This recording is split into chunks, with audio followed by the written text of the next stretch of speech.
দক্ষিণবঙ্গে বন্যা হচ্ছে, ৩৯ জন বাংলাদেশি নাগরিক মৃত্যুবরণ করেছে। বাংলাদেশের একটা মন্ত্রণালয় রয়েছে, ত্রাণ ও দুর্যোগ মন্ত্রণালয়। এই ত্রাণ ও দুর্যোগ মন্ত্রণালয়ের যিনি মন্ত্রী, তাকে শুধু ইলেকশনের আগে খুঁজে পাওয়া গিয়েছে। ইলেকশনের পরে এই বন্যাগ্রস্ত মানুষের মধ্যে তাকে একদিনও আমরা দেখতে পাই নাই। টিভি স্ক্রিনে দেখতে পেয়েছেন আপনারা? এরা হলো জাতির মহাপ্রতারক। ইলেকশনের আগে আপনাদের কাছে আসবে, আমি এইটা করব, সেইটা করব, ওইটা করব, উন্নয়ন করব। ইলেকশনের পরে এদেরকে পাওয়া যায় নারীর সাথে, মদের আড্ডায় এবং দুর্নীতি, সন্ত্রাস, চাঁদাবাজিতে ব্যস্ত।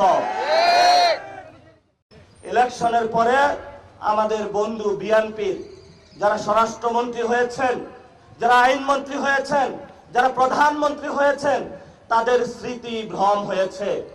তারা ইলেকশনের আগে যেটা বলেছে, ইলেকশনের পরে ওটা ভুলে গিয়েছে। কারণ এই ইলেকশনের ভিতরে নিচে তাদের আর একটা দফারফা ছিল দিল্লির দাদাবাবুদের সাথে, যেই দফারফার ভিত্তিতে আপনার সন্তানের রক্ত নিয়ে যে হোলি খেলা করেছে, সে আওয়ামী লীগ আজকে বাহিরে ঘুরেফেরা করে। আওয়ামী লীগ যখন এসেছিল, জিয়াউর রহমান শহীদ হয়েছিল। আওয়ামী লীগের সেই খুনি হাসিনা বেগম খালেদা জিয়াকে শহীদ করেছে। আমরা প্রধানমন্ত্রীকে সতর্ক করে দিচ্ছি, এই আওয়ামী লীগের সাথে যদি আপনি আবার আঘাত করেন, তাহলে আপনাকে আওয়ামী লীগ হত্যা করবে।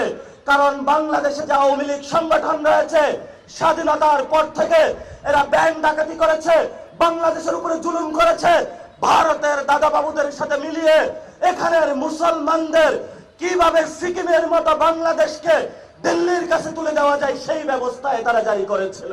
বিজেপি, আরএসএস যে গুন্ডা বাহিনী, আমরাও তোমাদেরকে হুঁশিয়ার করে দিতে চাই, বাংলাদেশের মুসলমান, হিন্দু, বৌদ্ধ, খ্রিস্টিয়ান 47 আজাদির লড়াই করেছে, 71 যুদ্ধ করেছে, 90 করেছে, 24 করেছে। তোমাদের যত ষড়যন্ত্র, কোন ষড়যন্ত্রই বাংলাদেশে কখনো বাস্তবায়ন হবে না।